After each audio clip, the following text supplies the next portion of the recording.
Halo dan selamat datang kembali. Hari ini kita mau kulik sebuah dokumen yang sepertinya akan mengubah cara kita memandang proses belajar mengajar di sekolah. Namanya Peraturan Menteri Pendidikan Dasar dan Menengah Nomor 1 Tahun 2026 tentang standar proses. Kedengarannya resmi sekali ya. Iya, memang judulnya begitu. Tapi jangan khawatir, misi kita hari ini simpel. Membedah peraturan ini, mencari intisarinya, dan yang paling penting, menerjemahkannya jadi alat bantu yang praktis untuk Anda, para pengawas sekolah, saat turun ke lapangan. Benar sekali, dan penting untuk tahu kenapanya dulu. Peraturan ini bukan muncul dari ruang hampa. Oke. Ini adalah pembaruan dari aturan sebelumnya, yaitu Permendikbudristek nomor 16 tahun 2022. Tujuannya bukan sekadar ganti dokumen, tapi untuk memastikan cara kita mengajar itu relevan dengan zaman. Selalu up to date gitu ya? Betul. Zaman yang terus lari kencang, perkembangan ilmu pengetahuan, teknologi, kebutuhan masyarakat. Intinya, bagaimana caranya proses belajar itu jadi lebih nendang, lebih efektif buat murid. Oke, menarik. Langsung saja kita bongkar isinya. Sebelum kita terjebak di detail teknis soal RPP atau modul ajar, di pasal 3 ada sesuatu yang menurut saya jadi jantung atau jiwa dari seluruh peraturan ini. Nah, ini dia. Ada 3 prinsip utama pembelajaran. Ini semacam kompasnya, begitu ya? Tepat.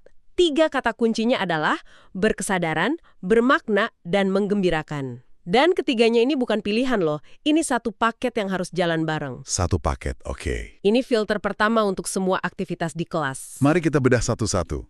Pertama, berkesadaran. Ini kalau saya baca, definisinya adalah proses yang bikin murid paham kenapa mereka belajar sesuatu. Betul. Persis. Murid yang berkesadaran itu kalau ditanya lagi belajar apa, jawabannya bukan cuma lagi disuruh ibu guru ngerjain halaman 5. Iya. Tapi mungkin jawabannya lagi belajar cara kerja ekosistem biar tahu kenapa kita nggak boleh buang sampah sembarangan. Ada koneksi ke tujuan yang lebih besar. Oke, itu masuk akal. Yang kedua, bermakna. Ini artinya apa yang dipelajari itu nyambung dengan dunia nyata mereka, kan? Ilmunya nggak berhenti di gerbang sekolah, tapi bisa dipakai untuk memecahkan masalah sehari-hari. Tepat sekali. Misalnya belajar matematika bukan cuma soal hitung-hitungan di kertas. Bukan cuma rumus. Bukan. Tapi dipakai buat merencanakan uang jajan, atau mungkin mengukur bahan untuk bikin kue. Pembelajaran jadi relevan, jadi ada konteksnya. Nah, yang ketiga ini yang paling sering jadi perdebatan. Menggembirakan. Saya coba bayangkan jadi guru nih. Prinsip ini terdengar bagus, tapi kan kadang ada materi yang memang kering dan sulit. Betul. Misalnya belajar tata bahasa yang rumit atau rumus fisika. Apa menggembirakan artinya harus selalu ada games atau tepuk tangan? Jangan-jangan nanti malah esensinya hilang karena terlalu fokus bikin seru-seruan. Nah, itu pertanyaan yang sangat bagus dan ini jebakan yang sering terjadi. Menggembirakan di sini bukan berarti menghibur atau sekedar lucu-lucuan. Oke, jadi bukan itu ya? Bukan. Tapi lebih ke arah menciptakan suasana belajar yang positif. Suasana di mana murid merasa aman untuk mencoba, aman untuk gagal, tertantang tapi tidak terintimidasi. Aha. Kegembiraan itu bisa datang dari perasaan, saat berhasil memecahkan soal yang sulit. Kegembiraan itu adalah saat mereka merasa idenya dihargai, atau saat mereka asyik kerja kelompok sampai lupa waktu. Oh, oke. Jadi gembiranya dari prosesnya itu sendiri? Betul. Jadi untuk rumus fisika tadi, gembiranya mungkin datang dari tantangan memecahkan masalah yang kompleks, bukan dari yel-yel. Jadi gembira itu lebih soal engagement dan rasa pencapaian ya, bukan soal hiburan. Ini klarifikasi penting sekali. Tepat. Jadi kalau saya seorang pengawas yang sedang mendampingi guru, 3 kata ini, berkesadaran, bermakna menggembirakan, sebenarnya jadi lensa observasi yang baru. Lensa baru, saya suka istilah itu. Pertanyaan saya ke guru bukan lagi, sudah sampai bab berapa, tapi mungkin dari proses belajar hari ini, di bagian mana murid kelihatannya paling sadar tujuannya. Di momen apa pelajaran ini terasa bermakna buat mereka. Begitu? Tepat sekali, Anda langsung menangkap esensinya. Ini pergeseran fundamental dari yang tadinya kita mengaudit checklist materi. Iya, kelengkapan administrasi. Sekarang kita mencoba memahami kualitas pengalaman murid. Ini mengubah total percakapan pendampingan menjadi lebih dalam. Oke, fondasi filosofisnya sudah kuat. Sekarang, bagaimana filosofi ini diterjemahkan ke dalam kerangka kerja sehari-hari? Kita semua tahu, ide sebagus apapun kalau tidak ada strukturnya bisa buyar. Betul. Nah, pasal 2 membagi standar proses ini jadi 3 pilar utama. Betul. 3 pilar ini adalah alur logisnya. Yang pertama, perencanaan pembelajaran. Kedua, pelaksanaan pembelajaran. Dan yang ketiga, penilaian proses pembelajaran. Ini siklus yang terus berputar. Kita mulai dari pilar pertama, perencanaan. Di pasal 5, disebutkan dokumen perencanaan itu minimal hanya butuh 3 komponen. Tujuan, langkah pembelajaran, dan asesmen. Tunggu sebentar, Ya, cuma 3. Ini kan jauh lebih simpel dari format RPP belasan komponen yang dulu kita kenal. Apa ini nggak terlalu sederhana? Nanti guru malah bingung harus nulis apa. justru disitulah kekuatannya. Kesederhanaan ini memaksa guru untuk fokus pada esensi, bukan terjebak dalam kerumitan format administrasi. Oh, oke. Bagi Anda sebagai pengawas, ini mengubah cara Anda melihat dokumen. Anda tidak lagi memeriksa kelengkapan komponen, tapi memeriksa keterhubungan antar komponen itu. Keterhubungannya. Benar-benar bisa mencapai tujuan yang ditetapkan. Apakah asesmennya nyambung dengan tujuan dan langkahnya? Jadi, pertanyaannya lebih ke kualitas alur berpikirnya ya, bukan kuantitas halamannya. Persis. Dan yang paling penting, saat melihat bagian langkah pembelajaran, pertanyaan kunci yang bisa Anda ajukan ke guru adalah, di langkah yang mana kita akan membangun kesadaran? Di aktivitas apa kita akan menciptakan kebermaknaan? Dan bagaimana kita memastikan suasananya menggembirakan? Wah, jadi dokumen perencanaan ini semacam peta niat guru untuk menghidupkan 3 prinsip tadi. Tepat sekali. Peta niat. Oke, jadi perencanaan di atas kertas sudah jelas harus simpel dan fokus pada 3 prinsip.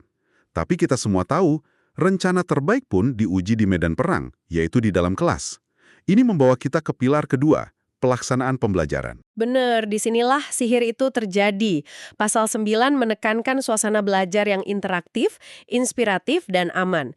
Tapi yang ingin saya garis bawahi adalah peran baru pendidik yang disebut di ayat 3. Oh iya, Peran guru bukan lagi sekedar mengajar, tapi ada 3. Keteladanan, pendampingan, dan fasilitasi. 3 kata ini menarik sekali. Mari kita bedah. Keteladanan. Ini bukan cuma soal jadi contoh yang baik secara moral kan? Jauh lebih dari itu. Dalam konteks ini, keteladanan adalah saat guru memodelkan sikap sebagai pembelajar. Maksudnya? Gini, misalnya saat murid bertanya sesuatu yang sulit dan guru tidak tahu jawabannya, guru tidak menghindar, tapi justru bilang, wah pertanyaan bagus, saya juga belum tahu jawabannya. Yuk kita cari tahu sama-sama. Itu keteladanan intelektual ya? Betul. Atau saat ada ide yang berbeda dari murid, guru menunjukkan antusiasme, bukan malah mematikannya. Itu keteladanan dalam keterbukaan. Paham. Lalu yang kedua, pendampingan. Ini bedanya apa dengan mengajar biasa? Kalau mengajar seringkali terkesan satu arah ya. Guru di depan, pendampingan itu lebih seperti pelatih. Seperti coach. Betul, guru tidak hanya berdiri di depan, tapi berkeliling, mendekati kelompok, memberi pertanyaan pemantik saat murid buntu, dan membimbing mereka untuk menemukan jawaban sendiri, bukan menyuapi jawaban. Jadi saat observasi, kita bisa lihat seberapa banyak waktu yang dihabiskan guru untuk berinteraksi langsung dengan murid saat mereka bekerja. Tepat. Oke, dan yang ketiga, fasilitasi. Ini sepertinya level yang lebih tinggi lagi. Betul. Fasilitasi adalah saat guru menjadi arsitek pengalaman belajar. Dia tidak hanya menyediakan sumber belajar, tapi juga memberikan pilihan dan otonomi kepada murid. Ada contohnya? Ada. Saya teringat cerita seorang guru IPA. Dia memberi tugas riset ekosistem dengan pilihan. Kalian boleh presentasi hasilnya lewat poster infografis, video pendek ala TikTok, atau bahkan drama 5 menit. Wah, seru sekali. Hasilnya luar biasa. Anak yang jago gambar bikin poster, yang percaya diri bikin video, yang kreatif bikin drama. Esensi belajarnya sama, tapi caranya disesuaikan dengan kekuatan mereka. Itulah contoh nyata fasilitasi. Wah, contoh itu sangat konkret. Jadi 3 kata ini, keteladanan, pendampingan, fasilitasi, bisa jadi checklist observasi yang sangat kuat ya. Sangat kuat. Nah, masih di pilar pelaksanaan, ada lagi di pasal 10 yang menyebutkan 3 pengalaman belajar yang harus didapat murid. Memahami, mengaplikasi, dan merefleksi. Tepat. Ini adalah indikator pembelajaran yang mendalam. Seringkali kita berhenti di memahami. Murid bisa mengulang definisi, bisa mengerjakan soal. Betul. Tapi apakah mereka bisa mengaplikasikannya di konteks baru? Dan yang paling sering terlupakan, apakah mereka punya waktu untuk merefleksikan proses belajarnya? Tadi aku belajar apa ya? Bagian mana yang paling sulit? Gimana caraku mengatasi kesulitan itu? Ini yang sering saya lihat di lapangan. Murid bisa jawab soal di buku, tapi pas ditanya, ini gunanya buat apa di kehidupanmu nanti? Mereka bingung. Nah, itu dia. Berarti pengalaman mengaplikasi dan merefleksinya kurang terasa ya? Bisa jadi. Dan disinilah peran Anda sebagai pengawas sangat strategis. Anda bisa mengajak guru berdiskusi. Diskusi seperti apa? Mungkin bisa tanya, oke, di pelajaran besok, bagaimana kita bisa sisipkan satu aktivitas kecil agar murid bisa mengaplikasikan konsep ini?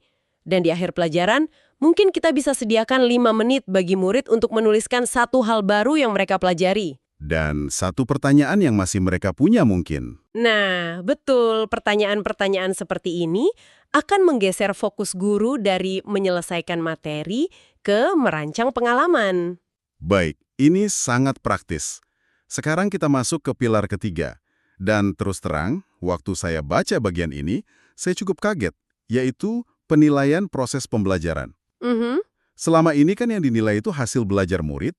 Sekarang kok prosesnya yang jadi objek penilaian? Apakah ini artinya kita sedang menggeser rapor dari murid ke gurunya? Ini bisa terasa mengancam loh bagi para guru. Pemikiran yang wajar sekali. Dan memang ini adalah bagian yang paling transformatif. Pasal 15 sangat jelas menyebut ini adalah asesmen terhadap perencanaan dan pelaksanaan pembelajaran itu sendiri. Betul. Tapi kuncinya ada di tujuannya. Tujuannya bukan untuk menghakimi atau memberi rapor merah pada guru. Tujuannya adalah untuk perbaikan berkelanjutan. Oke, continuous improvement. Dan jantung dari penilaian proses ini, menurut pasal 15, adalah refleksi diri oleh guru itu sendiri. Oke, jadi titik awalnya dari kesadaran guru sendiri untuk melihat kembali praktiknya. Benar. Tapi yang membuatnya jadi lebih kuat dan tidak sendirian adalah pasal 16. Pasal ini membuka pintu bagi pihak lain untuk memberikan umpan balik. Siapa saja? Yaitu sesama pendidik, kepala satuan pendidikan, dan bahkan murid. Ini adalah undangan untuk membangun budaya belajar kolektif di sekolah. Nah, ini area di mana pengawas bisa berperan besar. Bagaimana seorang pengawas bisa memfasilitasi tumbuhnya budaya umpan balik yang konstruktif ini tanpa membuat guru merasa dihakimi? Ini peran Anda sebagai seorang fasilitator, bukan auditor. Mari kita lihat satu persatu. Untuk umpan balik dari sesama pendidik, di pasal 17, Anda bisa menginisiasi program observasi sejawat. Peer observation, ya? Betul. Bukan untuk saling menilai, tapi untuk jadi mata kedua. Mungkin Anda bisa bantu mereka membuat lembar observasi sederhana yang fokusnya bukan pada kekurangan guru, tapi pada momen-momen ajaib di kelas. Oh, menarik. Contohnya? Misalnya, kapan murid terlihat paling antusias? Kapan terjadi AHA moment? Ini mengubah percakapan dari kritik menjadi apresiasi dan pembelajaran bersama. Jadi fokusnya pada apa yang berhasil untuk direplikasi. Oke. Bagaimana dengan peran kepala sekolah di pasal 18? Anda bisa mendampingi kepala sekolah untuk mengubah paradigma supervisi dari yang tadinya seperti inspeksi menjadi dialog coaching. Jadi lebih ke ngobrol ya? Betul. Mungkin Anda bisa bersama-sama kepala sekolah merancang 3 pertanyaan kunci untuk diskusi pasca observasi yang didasarkan pada 3 prinsip tadi. Misalnya, tadi bagaimana perasaan Bapak Ibu saat melihat kelompok di pojok sana begitu asyik berdiskusi. Dan yang terakhir, yang paling menantang sekaligus paling menarik, umpan balik dari murid. Pasal 19. Ini bisa bikin guru khawatir. Bagaimana jika murid memberikan komentar negatif? Tentu ada kekhawatiran itu. Disinilah peran Anda untuk meyakinkan bahwa tujuannya bukan mencari kesalahan, tapi menangkap persepsi. Anda bisa sarankan untuk memulainya secara anonim dan sederhana. Gini ya, misalnya di akhir minggu, guru menempelkan 3 kertas di dinding. Hal yang aku pelajari minggu ini, hal yang masih membuatku bingung, dan saran agar belajarku lebih seru. Nah, itu ide bagus sekali. Murid tinggal menempelkan sticky notes tanpa nama. Data ini adalah emas. Ini adalah umpan balik paling jujur tentang bagaimana sebuah proses belajar dirasakan dari sudut pandang yang paling penting, sudut pandang murid. Jadi, kalau kita tarik benang merahnya, peraturan ini sebenarnya bukan soal mengubah format RPP. Bukan sama sekali. Ini soal mengubah pertanyaan yang kita ajukan. Dari apakah guru sudah mengajar, menjadi apakah murid sudah mengalami proses belajar yang berkualitas. Dari audit kepatuhan menjadi fasilitasi pertumbuhan. Itulah game changer-nya. Anda merangkumnya dengan sempurna. Peran Anda sebagai pengawas pun ikut bertransformasi. Bukan lagi sebagai polisi administrasi, Iya. tapi sebagai mitra strategis sekolah, seorang arsitek budaya belajar yang reflektif dan kolaboratif. Alat ukur Anda sekarang bukan lagi checklist dokumen, melainkan 3 prinsip, 3 peran pendidik, dan 3 pengalaman belajar murid. Sebuah pergeseran yang besar dan butuh proses, tapi arahnya sangat positif. Terima kasih banyak ya, obrolan ini benar-benar memberikan peta jalan yang jauh lebih jelas dan manusiawi untuk menerapkan peraturan ini di lapangan. Sama-sama. Kuncinya adalah bagaimana kita bersama-sama menerjemahkan setiap pasal ini menjadi percakapan dan tindakan nyata di sekolah-sekolah dampingan kita. Tentu. Sebagai penutup, kami ingin meninggalkan satu pertanyaan untuk Anda bawa dan renungkan dalam pendampingan selanjutnya. Silahkan. Pertanyaan ini terinspirasi dari pasal 12 yang menyinggung pentingnya kemitraan pembelajaran yang melibatkan orang tua dan masyarakat. Sebuah poin krusial. Kemitraan ini didefinisikan sebagai hubungan kolaboratif antara semua pihak, pendidik, murid, orang tua, masyarakat, dan mitra lainnya. Ini bukan sekedar rapat komite setahun sekali. Nah, pertanyaannya untuk Anda adalah, coba bayangkan di sekolah dampingan Anda saat ini, dengan segala keunikan, tantangan dan potensinya, kemitraan spesifik seperti apa yang bisa dibangun atau diperkuat untuk benar-benar menghidupkan semangat pembelajaran yang berkesadaran, bermakna dan menggembirakan ini? Ide liar apa yang muncul di benak Anda? Apakah itu dengan mengajak seorang pengrajin lokal untuk mengajar di kelas seni? Atau membuat hari profesi, di mana orang tua datang dan berbagi cerita tentang pekerjaan mereka untuk menumbuhkan kesadaran tujuan belajar? Banyak sekali kemungkinannya. Pikirkanlah, jawabannya mungkin ada di sekitar sekolah itu sendiri.